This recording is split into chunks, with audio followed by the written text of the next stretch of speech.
High রে high, কি দেখতেছি? গাভী একটা, কিন্তু দুইটা বাছুরের দুধ খেতেছে, এর কারণ কি? আচ্ছা ভাই, বাছুর একটা বড় একটা ছোট, দুইটা দুই রকম কে? এটা দুই গায়ে এখানে ছোট বড়। এ দেখতে পাচ্ছেন একটি গরু, তার দুইটি বাছুর।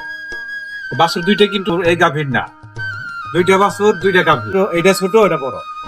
এই বাছুরটার মা মারা যাওয়ার কারণে এই গাভীটার দুধ খাওয়ানো হইতেছে। আসলে কিন্তু বাছুরটা দুইটা কিন্তু এক বয়সের না বা এক সমানও না। আপনারা হয়তো বা ভাবতেছেন মনে হয় এটা জমজ বাছুর, আসলে জমজ না। এই দেখুন বাছুরটা এটা ছোট, অনেক ছোট, আর এটা অনেক বড়। প্রায় 2 মাস ডিফারেন্স। গাভীটা খুবই ভালো, অন্য একটা বাছুরকেও দুধ খাওয়াইতে দিতেছে।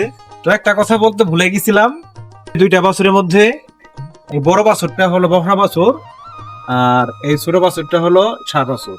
যেটার মাও মারা গেছে সেটাই ষাঁড় বাছুর, আর যেটার মা আছে সেটা হলো বকনা বাছুর।